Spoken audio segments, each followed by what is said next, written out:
हमें solid state में formula based concept numerical सीखने होते हैं। तो मैं इसके लिए कुछ कंसेप्ट लिख रहा हूँ। कॉर्नर पर एटम होती है 8 और उसका कंस्टिट्यूट होता है 1v8। बॉडी के अंदर एटम होते हैं 1 और उसका कंस्टिट्यूट होता है 1/1। फेस के अंदर एटम होते हैं 6 और कंस्टिट्यूट होता है 1/2। एज के अंदर एटम होते हैं 12, कंस्टिट्यूट होता है 1/4। ओके, अगर क्वेश्चन में एंड सेंटर्ड क्यूबिक आए, एंड सेंटर्ड क्यूबिक, या लिखा है अल्टरनेट फेस, तो समझ जाओ फेस पर केवल 2 एटम प्रेजेंट हैं और 8 एटम प्रेजेंट है कॉर्नर पर। ओके, ये सब बातें मैंने पहले बताई थी। ये 2 पॉइंट तो ये हो गए। अगला पॉइंट जो आपको ध्यान रखना है, फेस के डायगोनल की संख्या 12 होती है, बॉडी डायगोनल 2 होते हैं, 4 होते हैं। फेस डायगोनल आपके 12 और बॉडी डायगोनल होते हैं 4। ओके, ये पॉइंट आपको ध्यान रखना है। न्यूमेरिकल के लिए काम समझा रहा हूं। अब देखो, एक होता है ऑक्टाहेड्रल वॉइड और एक होता है टेट्राहेड्रल वॉइड। टेट्राहेड्रल वॉइड हमेशा ऑक्टाहेड्रल वॉइड से 2 गुना होता है। अगर हम एक ऑक्टाहेड्रल वॉइड मानेंगे तो 2 टेट्राहेड्रल वॉइड होते हैं। ओके, अब देखो, बॉडी सेंटर क्यूबिक, मेरी बात पर ध्यान देना, बॉडी सेंटर क्यूबिक और एचसीपी में ऑक्टाहेड्रल वॉइड 6 और टेट्राहेड्रल वॉइड 12। ऐसे ही सीसीपी और एफसीसी में ऑक्टाहेड्रल वॉइड या 4 और टेट्राहेड्रल वॉइड की संख्या 8 होती है। जब भी वो वॉइड के क्वेश्चन पूछे तो आप हमेशा रेशियो में लिखो। तो 6:12 दिया है तो भी 1:2 रहेगा और 4:8 मानेंगे तो भी 1:2 रहेगा। तो सिंपली जब फॉर्मूला बेस्ड क्वेश्चन करोगे तो 6, 12 या 4 और 8 नहीं कहेंगे, क्योंकि क्वेश्चन में डिसाइड नहीं हो पाता है कभी कभी कि वो एससीपी है या सीसीपी है या एफसीसी है। तो ऐसी कंडीशन में आप हमेशा ऑक्टाहेड्रल वॉइड को 1 मानोगे और टेट्राहेड्रल वॉइड को 2 मानोगे। ये बात विशेष ध्यान रखना। ओके, जो लास्ट पॉइंट है, एक वर्ड आएगा ऑक्साइड इन सीसीपी या एससीपी। जब वर्ड आए ऑक्साइड इन सीसीपी या एससीपी तो उसमें एटम की संख्या, मतलब जेड की संख्या आपको 1 माननी है। ये ध्यान रखना, 1 मानना है आपको। ऑक्साइड इन सीसीपी, ऑक्साइड इन एससीपी वर्ड लिखा है तो उसमें जेड की वैल्यू आपको 1 लेके चलनी है। इन पर बेस्ड हमको क्वेश्चन समझाने होंगे। तो क्वेश्चन क्या है वो हमको समझने हैं। कंसेप्ट मैंने बता दिया, कुछ क्वेश्चन पहले भी समझाए थे। हमारे पास ये 2 क्वेश्चन हैं। फेरिक ऑक्साइड का कोई फॉर्मूला बनाना है। एससीपी अरे of oxide ion, oxide ion SCP में है, तो एक तो एफई आयन है और एक ऑक्साइड आयन है। ऑक्साइड आयन रखा हुआ है एससीपी में। Okay, with 2 out of every 3, 2 out of every 3 मतलब 2/3, 2/3 part octahedral hole occupied by ferric ion. Ferric ion ने 2/3 ऑक्टाहेड्रल वॉइड घेर रखा है। ओके, तो फॉर्मूला बताना है। तो सबसे पहले समझो, यहां मैंने बोला था एफई और ओ का फॉर्मूला बनाना है। तो एफई का पार्ट है 2/3 इंटू ऑक्टाहेड्रल वॉइड। मैंने आपको बोला था ऑक्टाहेड्रल वॉइड 1 मानना है और टेट्राहेड्रल वॉइड 2 मानने हैं। तो मैंने ऑक्टाहेड्रल वॉइड मान लिया 1। ओके, और ऑक्साइड लिखा है एससीपी। ऑक्साइड इन एससीपी हो, ऑक्साइड इन सीसीपी हो तो उसकी वैल्यू माननी है 1। ओके, तो इसके लिए क्या फॉर्मूला बन के आया, एफई के तो 2/3 है और ऑक्साइड का हो गया 1। ये फॉर्मूला बन गया। लेकिन इस तरह से हम फॉर्मूला लिखते नहीं है। तो इसमें हम करेंगे इंटू 3 का, और यहां भी कर देंगे इंटू 3 का, तो 3 से 3 कट गया। तो फॉर्मूला फाइनली बना Fe के 2, Fe2O के 3, Fe2O3, Fe2O3। ओके, इधर देखो एटम ऑफ एलिमेंट बी, एक एलिमेंट ए है एक एलिमेंट बी है, तो एलिमेंट बी फॉर्म एससीपी, ये तो एससीपी में है। Okay, and element A occupy 2/3 of tetrahedral bond, ये टेट्राहेड्रल बॉन्ड 2/3 माना। तो मैंने क्या कहा था, ए और बी 2/3 है tetrahedral bond, 2/3 into tetrahedral bond मानते हैं 2, और एससीपी में वैल्यू मानते हैं 1। ऑक्साइड इन एससीपी या एलिमेंट इन एससीपी का वर्ड आए तो हम 1 मानते हैं। तो ये हो गया हमारे पास फॉर्मूला A4/3B1, ऐसे लिखते नहीं है तो इस 3 का इंटू कर देंगे दोनों में, 3 का इंटू यहां कर दिया, 3 का इंटू यहां कर दिया, 3 से 3 कट जाएगा, तो फॉर्मूला आया A4B3। तो हमारे पास फॉर्मूला हो जाएगा A4B3। नेक्स्ट क्वेश्चन समझते हैं। तो मैं इस वाले क्वेश्चन का से 1 कह देता हूं, इसका आंसर बता रहा हूं। Solid between A and B, 2 element है ए और बी। ओके, उसका फॉलोइंग अरेंजमेंट है, atom A are in CCP, ये तो सीसीपी में है। Okay, atom B occupy all tetrahedral bond, ये टेट्राहेड्रल बॉन्ड में plus half octahedral bond. B atom present है सभी टेट्राहेड्रल बॉन्ड में और आधे ऑक्टाहेड्रल बॉन्ड में। तो देखो सीसीपी का मतलब तो 1, सीसीपीओ एससीपीओ तो 1 लिखते हैं, टेट्राहेड्रल बॉन्ड मानते थे 2 plus half into octahedral bond मानते हैं हम 1, तो कितना आ जाएगा ये 2 प्लस हाफ, 2 प्लस हाफ, तो ये आ गया आपका 2.5।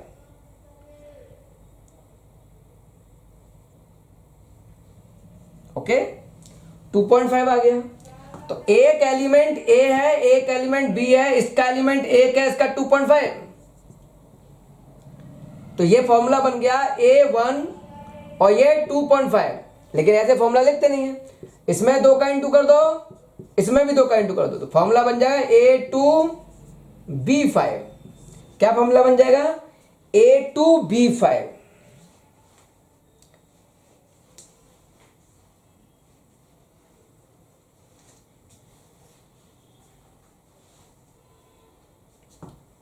समझ में आ गया।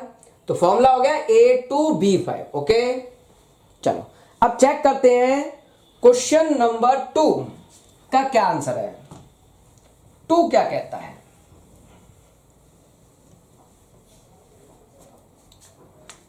इस वाले को 2 कह दिया मैंने, तो आंसर 2।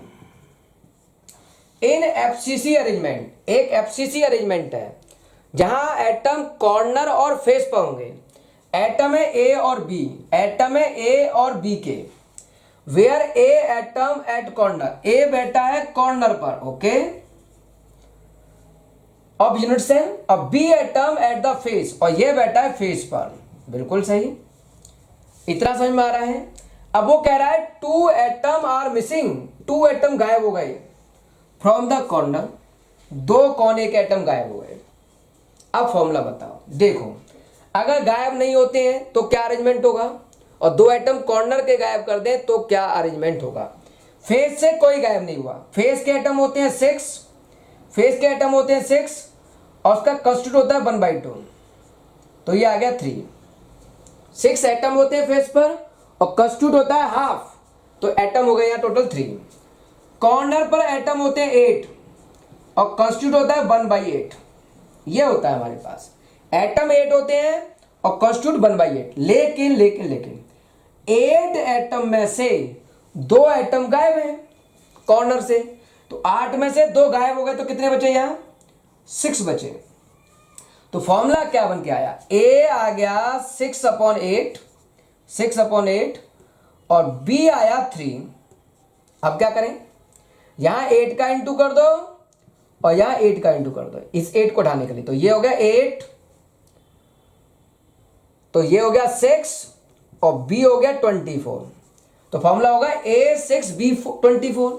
लेकिन ध्यान रखना हमेशा हम सिंपल फॉर्म में लिखते हैं, तो A6B24 का सिंपल हो जाएगा 6 से कट गया 6 एक बार और ये बढ़ गया 4 बार, तो A1 और B4, तो फॉर्मूला होगा AB4। हमेशा फॉर्मूला सिंपल फॉर्म में दिखाना है, चाहे उसके लिए आपको जो एटम है वो ब्रेक क्यों ना करने हो। ओके, नेक्स्ट क्वेश्चन समझते हैं। नेक्स्ट क्वेश्चन क्या है, if the ratio of coordination number P to Q, PQ तो दो एलिमेंट हैं, तो यहां एलिमेंट के नाम लिख देता हूं P और Q, और उसका कोऑर्डिनेशन नंबर है Y/Z।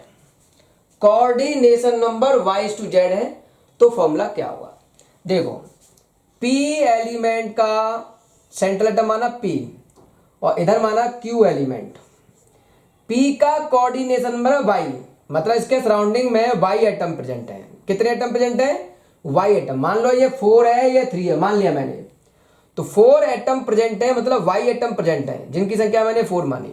ओके, और Q का कोऑर्डिनेशन नंबर है Z, और मान लो Z की संख्या 3 है। ओके, तो हमारे पास क्वेश्चन ये है, P के सराउंडिंग में किसके एटम होंगे, P के सराउंडिंग में एटम होंगे Q के, तो ये एटम सराउंडिंग एटम है। कोऑर्डिनेशन नंबर तो मतलब सराउंडिंग एटम, और P के सराउंडिंग में एटम किसके होंगे, Q के, तो ये Q के कितने एटम है, Y मतलब 4, तो Q के P के सराउंडिंग में Q के एटम कितने हैं, 4, Q के एटम है 4। मैं दो तरह से लिख देता हूं, PQ, Q के कितने एटम है, तो आपने कहा 4 मतलब Y।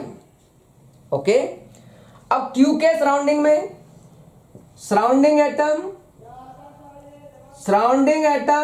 किसके होंगे, Q के सराउंडिंग में होंगे P के एटम, तो P के कितने एटम है, 3, P के एटम है 3 मतलब Z, तो P के 3, तो फॉर्मूला हुआ P3 और Q के 4, Q4, तो फॉर्मूला हो गया P3Q4। इसके हिसाब से लिखोगे तो PZQY। ओके, ये हमारा क्वेश्चन हो गया। अब मान लो मैं एक और क्वेश्चन लिख रहा हूं, अच्छी तरह समझना, ये थोड़ा रफ कर देता हूं और समझते हैं अगला question.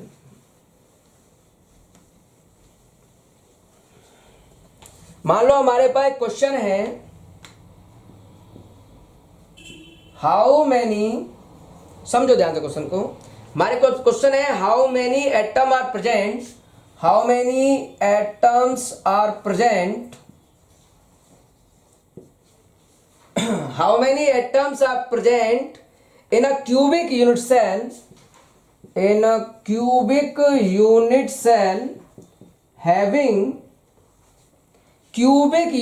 having one atom each corner, one atom each corner, and one atom at each corner, and two atom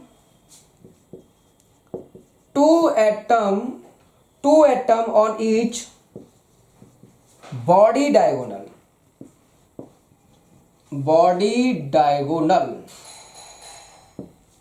ये हमको समझना है। इस क्वेश्चन में आप चेक करो,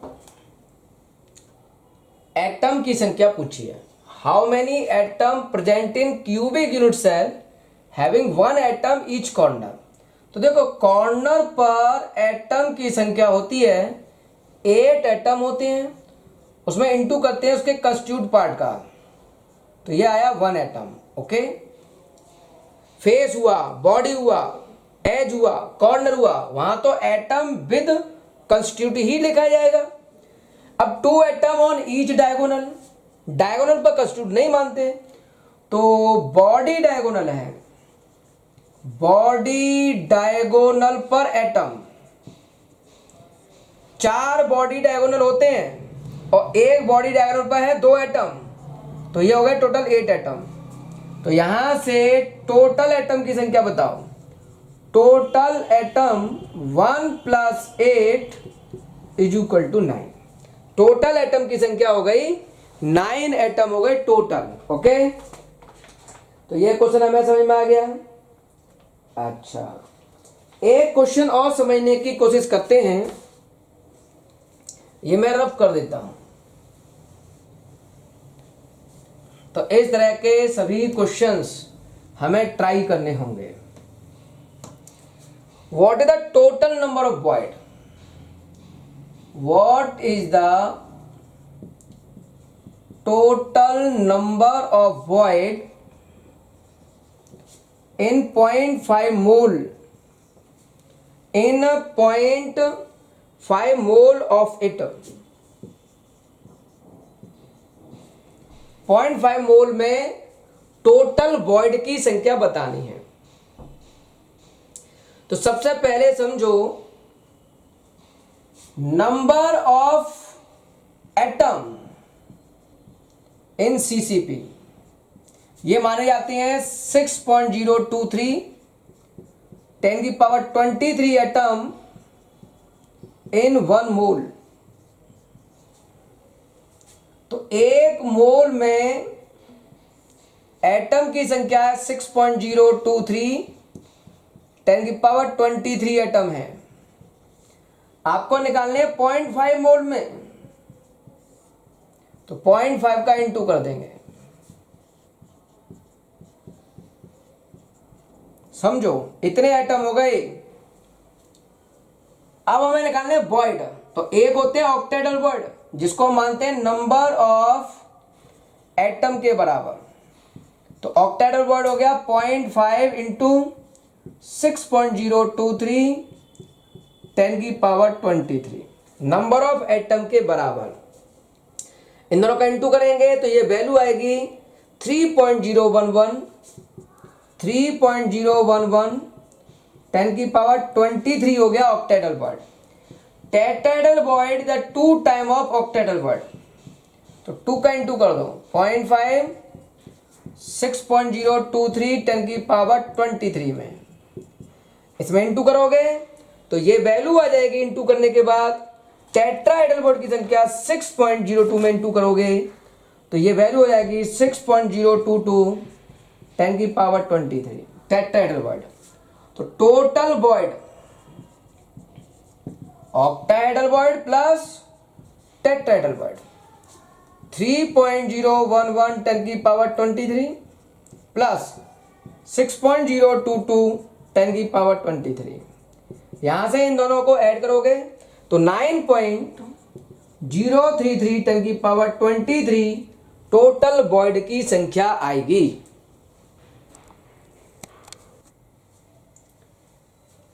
इफ 3 एलिमेंट PQR, 3 एलिमेंट है PQR in cubic unit cell, P atom at corner, P corner पर है, Q atom at the cubic centre, cubic centre मतलब ये बॉडी में है, और R atom at the centre of face, ये face पर है।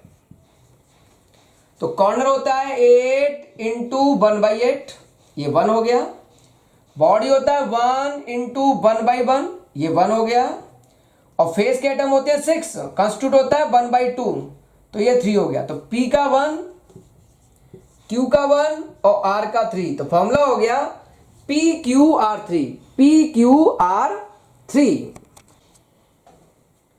यहां एक क्वेश्चन दिया है, इन एनी आयनिक क्रिस्टल ए है सीसीपी, ए तो है सीसीपी में, okay, and B atom are present in every tetrahedral bond, और बी प्रेजेंटेड टेट्राहेड्रल बॉन्ड में, ओके।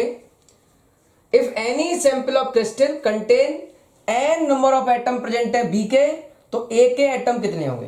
बी के एटम एन है तो ए के एटम कितने होंगे, ये पूछा है। तो सबसे पहला पॉइंट, ए इन सीसीपी, अगर हम ए को सीसीपी में कहते हैं जिसको हम मानते हैं 1, और बी को मानते हैं टेट्राहेड्रल बॉन्ड जिसको मानते हैं हम 2, तो फॉर्मूला बनेगा A1 और B2 ये फॉर्मूला हमारे पास बना। अब क्वेश्चन ये है कि बी के एटम हमने माने हैं एन, बी के एटम एन माने हैं, तो ए के कितने एटम होंगे? सोचो, अगर मैं ए के एटम की संख्या एन मानता हूं तो बी के एटम की संख्या होगी 2 टाइम्स 2n। अगर मैं ए के एटम की संख्या एन मानता हूं तो बी के एटम होंगे डबल 2n। लेकिन उसने उल्टा बोला है, इसको एन बोला है, बी के एटम एन है, तो इसके कितने होंगे? आधे, n/2। तो ए के एटम की संख्या atom of A is equal to n/2। भाई ये n है तो ये 2n है, मतलब इसकी तुलना में ये आधा है। अगर ये n होगा, जब 2n है तो ये n है, मतलब इसकी तुलना में ये आधा। अगर मैं इसको n मानूंगा तो ये आधा ही तो होगा, n/2। ओके, सेकंड क्वेश्चन पर ध्यान दो थोड़ा। सेकंड क्वेश्चन क्या कह रहा है, ये मैं रफ कर देता हूं और चेक करते हैं second question. Titanium crystal in FCC, titanium तो है एफसीसी में, okay, and carbon in octahedral bond, carbon in octahedral bond. FCC बोला है, एफसीसी। अब क्या करें, इस पर थोड़ा फोकस करना है, ध्यान से सुनना। यहां हमारे पास प्रॉब्लम है, एफसीसी अरेंजमेंट है और टाइटेनियम एफसीसी अरेंजमेंट में होता है। एफसीसी का मतलब है कॉर्नर प्लस फेस, तो कॉर्नर के एटम 8 इंटू 1/8 प्लस फेस के एटम 6 कंस्टिट्यूट 1/2, तो 1 + 3 टोटल हुआ 4। ओके, ये 4 हो गया। अब बात आती है कार्बन इन ऑक्टेटल बॉन्ड, तो ऑक्टेटल बॉन्ड कार्बन की हम बात कर रहे हैं, तो ये कैसे निकालेंगे? तो आपके पास एफसीसी के अंदर ऑक्टेटल बॉन्ड की संख्या टोटल थी 4 और टेट्राहेड्रल बॉन्ड की संख्या थी टोटल 8 टोटल, तो मैं टोटल लिख दूंगा 4। तो टीआई के 4 और कार्बन के 4, रेशियो हुआ 1:1, तो फॉर्मूला होगा TiC। ओके, अब यही बात हम लिख रहे हैं टाइटेनियम विद हाइड्रोजन, तो टाइटेनियम का तो 4 हो गए, हाइड्रोजन इन टेट्राहेड्रल बॉन्ड मतलब ये 8 हो गया, तो 1:2, तो फॉर्मूला होगा TiH2। Okay, TiH2। ऐसा क्यों किया? यहां आपने 4 क्यों माना, 1 क्यों नहीं माना, 1:2 क्यों नहीं माना? ऑक्टाहेड्रल बॉन्ड हम 1 मानते थे, लेकिन हमने 4 माना क्योंकि उसने नाम दिया स्पष्ट SCC, इसलिए ऐसा कर रहे हैं हम। ओके, और थोड़े से क्वेश्चन समझते हैं। In CCP type structure, CCP just like to FCC माना जाता है। If the half of the face centred atom are removed, then percentage of void in unit cell. सबसे पहले मैं आपको बता दूंगा एक छोटा सा पॉइंट, CCP का structure just like to FCC, इसमें 74% पैकिंग फ्रैक्शन और Z की वैल्यू होती है 4। ठीक है, अब मैं आपसे पूछ रहा हूं CCP FCC में एटम होंगे कॉर्नर प्लस फेस पर। ओके, कॉर्नर और फेस पर होंगे। कॉर्नर होता है 8 इंटू 1/8 प्लस फेस की बात कर रहे हैं, फेस होता है 6 इंटू 1/2। 6 है, लेकिन उसने कहा है कि half of the face remove, आधे फेस के एटम गायब हैं। 6 में से आधे मतलब 3 गायब हो चुके हैं, तो बचे 3, तो ये 1 और ये 3/2, तो टोटल हुआ 5/2। ओके, यहां तक 5/2 हो गया। अच्छा, अब सोचो इस बात को, Z जब 4 है, number of atom in unit cell 4 है, तब पैकिंग फ्रैक्शन है 74, तो 4 एटम के द्वारा पैकिंग होती है, 4 एटम के द्वारा पैकिंग है 74% की।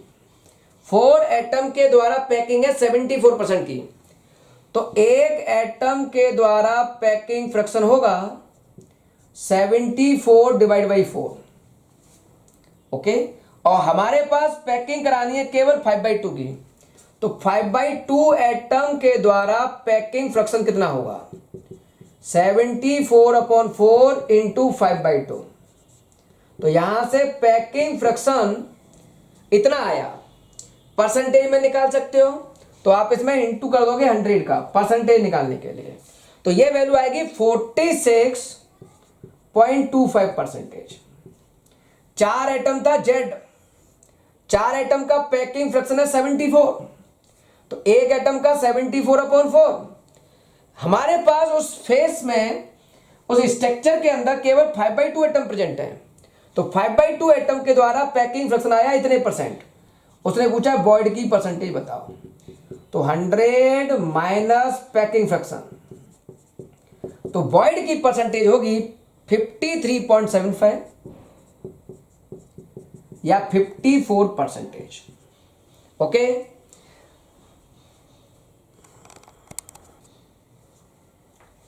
इन BCC type structure half of the atom per unit cell are remove, एक यूनिट सेल में से आधे एटम गायब हैं, देन वॉइड की परसेंटेज क्या होगी।